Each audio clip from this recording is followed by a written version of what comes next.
안녕하세요. 네, 시간 내주셔서 너무 감사합니다. 네, 이렇게 와주셔서 감사합니다. 네, 박사님의 꿈과 비전은 무엇이고, 그게 이제 제 나이, 제가 30인데, 30이었을 때 그 꿈과 비전과 지금과 일치하시는지 아니면 그게 조금씩 변했는지, 네, 궁금하네요. 저희 꿈은 그 세상에 있는 많은 아이들이 자기네가 가지고 있는 자기 고유의 잠재력이나 특성을 가능한 잘 이렇게 발현하고 또 행복하고 남과 더불어서 평화롭게 잘 사는 것이 저희 꿈이고요. 이제 그것을 이제 비전으로 만들기 위해서는 뭔가를 배우고 또 남과 나누고 돕고 이렇게 하는 것이 필요하겠다. 이제 그렇게 생각을 하는 거죠. 그 비전은 언제부터 갖고 계신 거예요, 혹시? 글쎄, 제가 이렇게 이제 되돌아보면 네. 맨 처음에 그런 생각을 가졌던 건 아마 초등학교 4, 5학년 때 왜 이렇게 꿈 적으라 그러잖아요. 네, 근데 나는 하여튼 뭐 동물이든 아니면 아이들이든 이렇게 누군가를 도와주고 싶다 이런 생각을 그때부터 가졌던 것 같아요. 그래서 그때 이제 그게 그냥 하나의 씨앗이었는데 이제 이렇게 조금 자란 것 같은데 중학교 때 친구들하고 이렇게 양로원 같은 데 방문을 했거든요.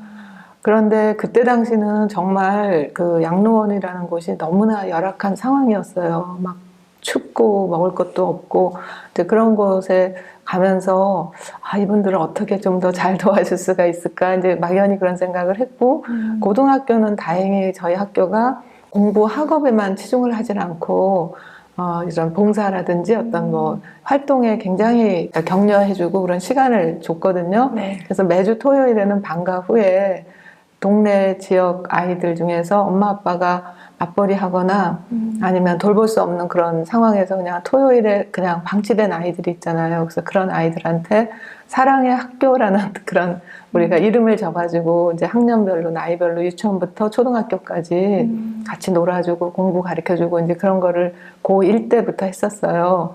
그리고 고2 때는 이제 고아원에 가서 또 봉사를 하고 대학교 가서도 이제 하는데 점점 아이고 이거 진짜 일이 굉장히 많고 어떻게 하면 좀 제대로 도와줄 수 있을까 이제 그런 고민을 하게 된 거죠. 그런데 대학교 때 제가 장애, 그러니까 뇌성마비를 앓는 그런 아이들이 또 가족에게 버림받고 시설에 맡겨졌던 그런 곳에 가서 이제 봉사를 했는데 이런 얘기 해도 되겠는지 모르겠지만 그 한 16살쯤 된 뇌성마비 여자아이가 임신이 된 거예요. 근데 너무 안타까운 거죠. 요즘 같으면 뭐 처벌도 하고 막 누가 그런 것을 이렇게 못하게 하겠지만 그때 당시에는 정말 어떻게 막아주고 도와줄 수 있는 어떤 제도도 없고 또 내가 뭘 어떻게 해줄 수 있을까 이제 고민을 많이 하다가 누굴 도와주려면 뭘 알아야지. 내가 무슨 뭘 모르고서 그냥 막연히 돕는다 하는 것은 굉장히 힘들 것 같다 이런 생각이 들어서 공부를 해야 되겠다. 그리고 이제 미국에 유학을 가게 됐습니다.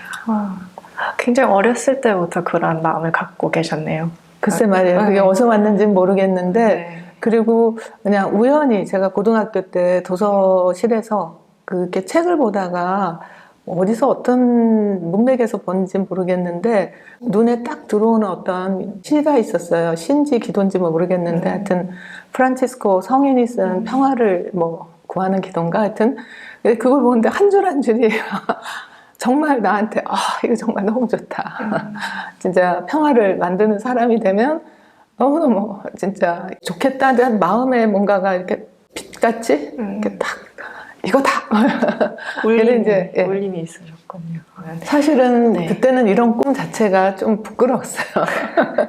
왜냐하면 이렇게 보통 사람들이 생각하는 뭐 대학 가서 뭐 아니면 그때는 또 졸업하면 바로 시집 가서 뭐 이런 거를 보통 사람들은 이제 이렇게 일반적으로 생각한다고 했기 때문에 한 고등학교쯤 됐을 때요. 그때 뭐 의사가 될까 아니면 수의과 의사가 될까 외교관이 될까 뭐 이런 생각을 여러 가지를 하고 있기는 했었는데 어느 날 이렇게 가족들이 같이 이제 식사를 하는데 저희 어머니인지 아버지인지 하여튼 이 다음에 넌 뭘 하고 싶니? 라고 물으셨어요.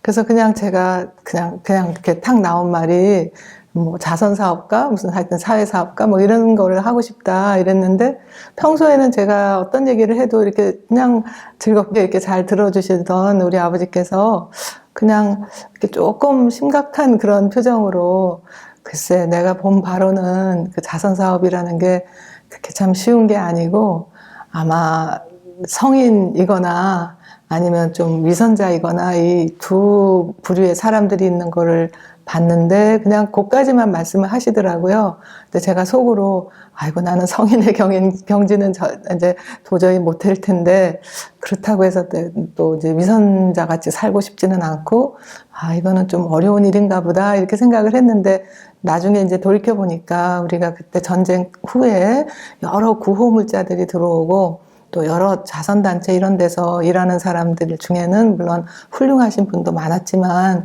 그렇지 않았던 분들도 좀 덜어 있었던 모양이에요. 그래서 아마 그렇게 말씀하셨던 것 같은데 어쨌든 그 이후로는 제가 이거를 남에게 별로 얘기하지 않았습니다. 아무튼 이게 조금 어려운 건가 보다 이제 이렇게는 생각은 했었어요. 그래서 사회사업이라는 그런 말을 빼고 그냥 도와줄 수 있는 사람이 되면 되겠다 이제 이런 생각을 한 거죠. 지금도 여전히 그 비전은 똑같으신 거죠?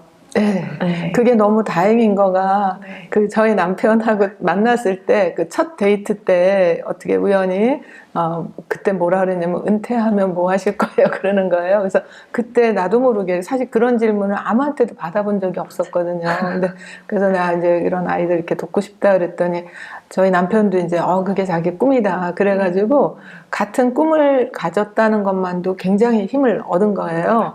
그리고 또 계속해서 우리가 살아오면서 그 꿈을 향해서 같이 간다는 게 참 고맙죠. 음. 네.